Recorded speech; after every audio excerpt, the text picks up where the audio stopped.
Welcome to SDH's coverage of everything going on in USL League One. Regular season winding down, but the race to get into the playoffs is certainly not doing that. Over the next little bit, we'll go over the week that was, get you ready for the week that will be as the sprint continues to the end of the regular season. So, in a no dilly, no dally zone as we are, let's go back over the final of the last 7 days.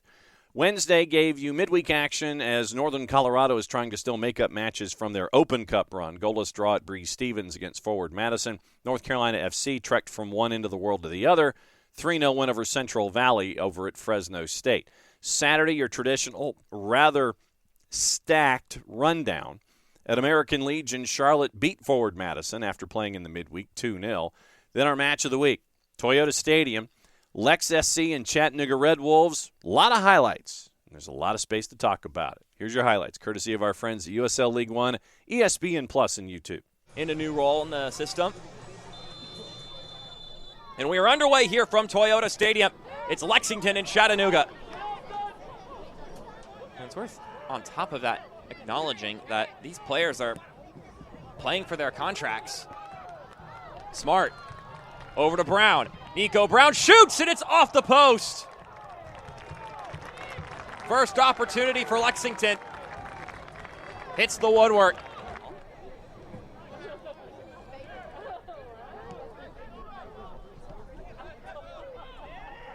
Now, these are two teams that are certainly looking to show for themselves in Lexington, like I mentioned earlier.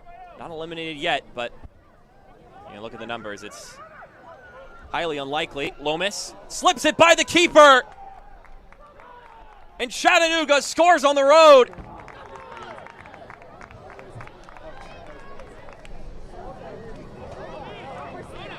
That's a fantastic ball from Felipe.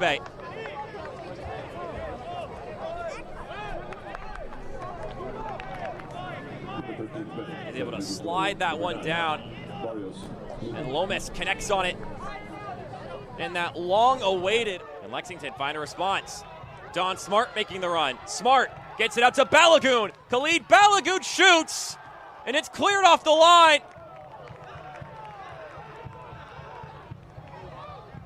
Tracking back was Nico Cardona, and now it's headed down and saved by Aviles. Here's a look at the chance for the home side.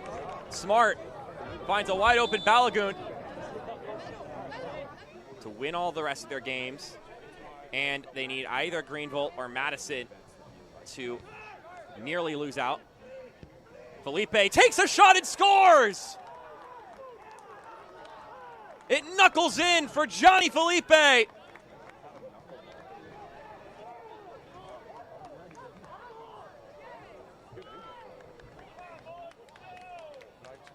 What a strike from the Loney. Finds a pocket of space. And that one dips down and in. Getting that starting shot this game, an opportunity he's earned himself these past 2 weeks.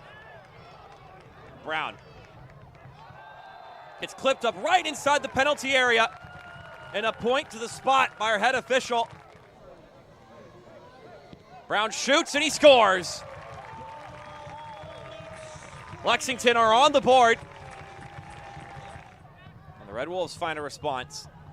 They've been so good here in the first 40 minutes. Kraft. Plays in the middle. Mensah! It's an immediate response from Chattanooga.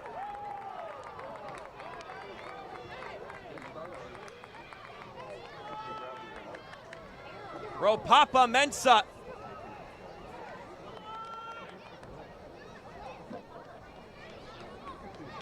Riley Kraft. Excellent run from him. Then he connects with the center forward, who bags his 10th goal of the season.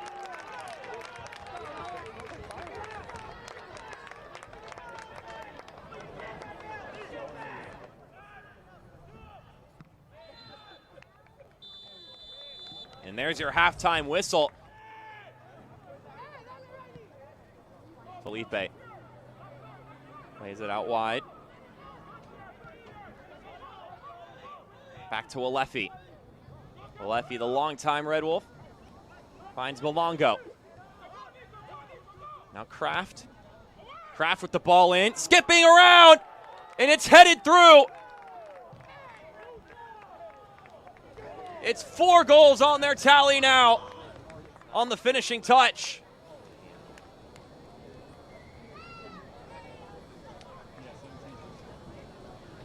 Seeking ball from Kraft.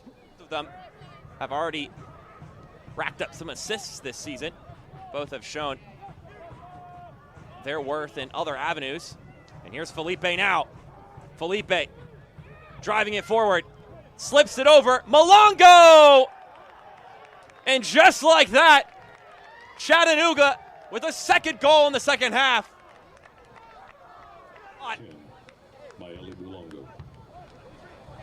You see here, has just got to slip that one by night.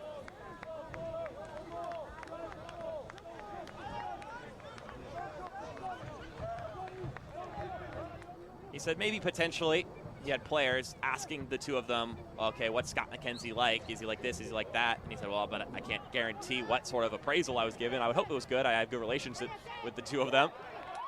As Diouf picks the pocket of Mikhail Williams. Ates Diouf! He puts one through. Goal number 13 on the year for the striker.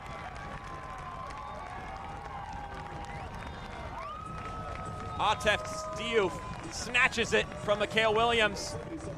Had Aviles backpedaling.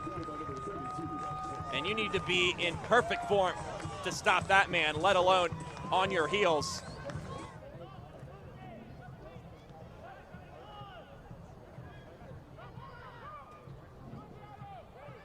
Hera looking to keep this one in play, but at the expense of giving it away. Dlamini has some room to work with. He sends it forward for Diouf. That's a lovely ball. Ates Diouf goes forward, chips the keeper. And it's a brace for Ates Diouf. I want to talk about bright spots this season for Lexington. That man, if he's not at the forefront of it, he's still on the poster.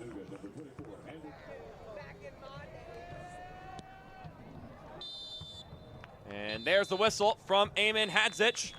With that, Lexington officially knocked out of playoff contention, so they'll begin their process. So Chattanooga continues to make things difficult for folks as we head into the final weeks of the regular season. And Chattanooga, another 3 points on the board for them. At Tormenta Stadium, big win for South Georgia. Tormenta 1-0 over 1 Knox as the margins are getting closer. We'll get into that coming up in just a little bit. At Warner Park, Union Omaha over Central Valley by the final of 2-1, considering Central Valley played at home, and then they flew. It's going to be rough in Papillon, Nebraska, and it certainly was with the 2-1 loss. And then North Carolina continues their road trip, going from Fresno to Northern Colorado and playing at Future Legends, winning that one 2-0, solidifying their spot and trying to be at the top of the standings by the time we're done when it comes to USL League One. On Sunday, one match that was postponed because of the weather that was traveling up the eastern seaboard, Greenville over Richmond by the final of 2-1 as Richmond's season woes continue here over the last dozen games. So let's get you into the standings and let you know where things stand. 28-29 matches played by most. Union Omaha and Greenville are the only ones that have not played 29 matches. North Carolina FC, 56 points. They've won 3 of 4. Union Omaha, they've run the table in their last 5. They're at 55 points, match in hand. Northern Colorado, 29 matches played, 53 points. They've hit each column once in their last 3. Those 3 teams are in. Just don't know the where yet. 4 right now is Charlotte. Charlotte is unbeaten in their last 3. They're at 47 points. Greenville's won 2 in a row. They're on the north end of the playoff bar. They're at 43. They're at 43 points. Forward Madison has hit each column once in their last 3. They're at 42. Not done yet. South Georgia Tormenta, 38 points. They've won 2 in a row. They're at 11, 13, and 5. 1 Knox, 2 points behind them. Not a good time to go into a bit of a spin. They've lost 2 in a row. They're at 36 points. Eliminated from the postseason, it is Lex SC at 30 points. Richmond, who's lost 4 of 5, they're at 28. Chattanooga has won 2 of their last 4. They're at 27. Central Valley eliminated. They've lost 4 of 5. They are 5-19 and 5 through 29, and they are at 20 points. So let's get you into all the news that is fit to print this week. Team of the week here for week number 28. Jonathan Felipe's 3-goal contributions powered Chattanooga past Lexington. That got him Player of the Week, presented by our friends at Konami eFootball. The Red Bulls Academy product, Hartford Athletic loanee, confirmed the most productive season of his young career, a goal and a pair of assists in the 5-3 win of the highlights that you just heard, assisting on the Loomis opening score in the 13th, got his first 5 minutes later, and then had an assist on the Malango goal in the 58th minute. North Carolina leads the way with 4 starters on Team of the Week. Chattanooga's big win has the Red Wolves with a pair of starters on Team of the Week as well. 9 clubs represented here, Team of the Week and Team of the Week berths. Pablo Jara in net for the clean sheet, one of the league's all-time greats. 4th career 7-save match, tied for the second most in his career. Recorded 25th career clean sheet in a big win for South Georgia. Backline of 4, Dion Akoff from Union Omaha, David Garcia from North Carolina FC, Riley Kraft from Red Wolves, Arthur Rogers from Hailstorm, midfield Omar Cease from Charlotte Independence, Felipe from Red Wolves, Jaden Cervania from North Carolina, along with teammate Alex Anderson. Your forwards up top, Atez Juve from Lex SC, Garrett McLaughlin from North Carolina FC. Your bench, Brooks Thompson from North Carolina, Jake Kroll from Forward Madison, Mayeli Malango from Chattanooga, Noah Powder from Hailstorm, Ryan Sarakovsky from Richmond, Ryan Summersall from North Carolina, and Noe Meza from Omaha. That's your Team of the Week presented by our friends at Konami eFootball. Save of the Week nominees once again and Goal of the Week nominees once again. Remember, on a weekly basis, it is Tuesday through Friday when you can vote for your Save of the Week. This week, Lalo Delgado from Hailstorm, Rashid Nuhu from Union Omaha, Sean Lewis from One Knox, and Will Palmquist from Richmond Kickers. You can vote on the USL app through the web at USLLeagueONE.com and on the league's social media channels. So Delgado got his league record 4th penalty save on the season. That was a part of the 4. So it's Delgado, Nuhu, Lewis, and Palmquist. You can vote till Friday at 12:30 Eastern Time through USL League One and all of their platforms. Goal of the Week for Week 28. Jonathan Felipe with the shot that went into the back of the knuckleball that went past the Lex SC keeper. Makwele Akale, the long-range free kick into the top corner to give Tormenta the win over One Knox. Garrett McLaughlin got the free kick into the near post. And then it was Joe Gallardo for Union Omaha. Match-winning goal inside the far post in stoppage time. Record-breaking win streak now for Union Omaha is 10. So you can vote once again through all the USL platforms on social media and through the USL app. And you can work your way there through Thursday for Goal of the Week at 12:30 Eastern Time. Save is Friday at 12:30 Eastern Time. You can vote at USLLeagueONE.com. And once again, you go to the website. Don't forget to be a part of the fan zone as well. Get caught up and stay caught up with all the information that you need in League One every single week. And be a part of the social media. You can go to the 280-character app or Facebook or Instagram and be a part of it at USL League ONE across all of those. When you look at all of the other news, once again, reminder on the board that you end up with an interim coach for the gig in Lexington for the remainder of the season. We'll get into that in just a sec. And one roster note for Union Omaha, former Gulf Coast University Northwestern defender who spent the start of the 2023 season with Crown Legacy, Ethan Dudley, is going to be signed by Union Omaha pending league and federation approval. Dudley joins the Owls ahead of their League One playoff run. He joins Lagos Kunga as folks that Dominic Casciato and GM Peter Marlette were interested in bringing in before the end of the regular season. So another big pickup for Union Omaha going toward the end of the regular season. Reminder that it's Nacho Novo last week who was named the interim head coach at Lex SC. So let's get you into the schedule and get you raring to go for all of the activity that will be happening in USL League One. Juice boxes available where permitted and where available. And since right now with League One, all of the games on the board are going to be on your weekend. Nothing in the midweek. So since basically everyone is almost caught up with the two teams at 28 matches instead of 29, here's your rundown. Friday night, Paladin Stadium on the campus of Furman University. Hailstorm come in for a big matchup against Greenville as Greenville tries to solidify their playoff place. Wake Med at 7 o'clock. North Carolina FC hosting Union Omaha in a big battle there. Two of the three teams that have already clinched postseason berths. Could be a preview for something going on deep in the playoffs. North Carolina FC, big matchup against Union Omaha. Saturday, it is 4 matches to wrap up your month of September.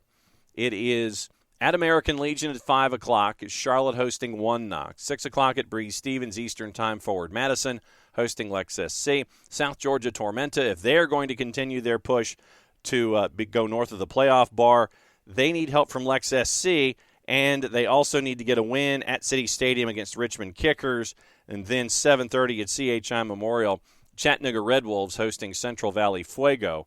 That wraps up your Saturday action, and that also wraps up all of the activity in the month of September before Wednesday comes back around to start things off in October, and you end up with the last day of the regular season lined up, getting ready for the middle of October, October 14. Couple of matches to go for everybody, and we'll see what happens when it comes to the remainder of the schedule. If you are in market and can catch these matches locally, please do so. Fantastic teams, great local support, and you get to see the younger players and those that are playing in the third division of the U.S. Soccer Pyramid. You get to see them on a weekly basis. If you can't make it, you're still in the market, can't make it locally, follow along on your local providers. And if you are out of market and can't be there in person, still want to follow along with the teams, check the local providers and also go to ESPN Plus, your home for everything in the USL League One universe. And we will get you ready as the sprint continues for the postseason here. 32 matches in a season, only a handful of them left to see who is chasing after the postseason berth. So for everybody here at SDH that is getting you ready for the USL League One stretch run, the 3 weeks from 3 matches or 4 that are remaining, and the postseason, I'm just John. Thanks for hanging out with us here. Enjoy your matchups in USL League One. We'll catch up with you next week. There can be only one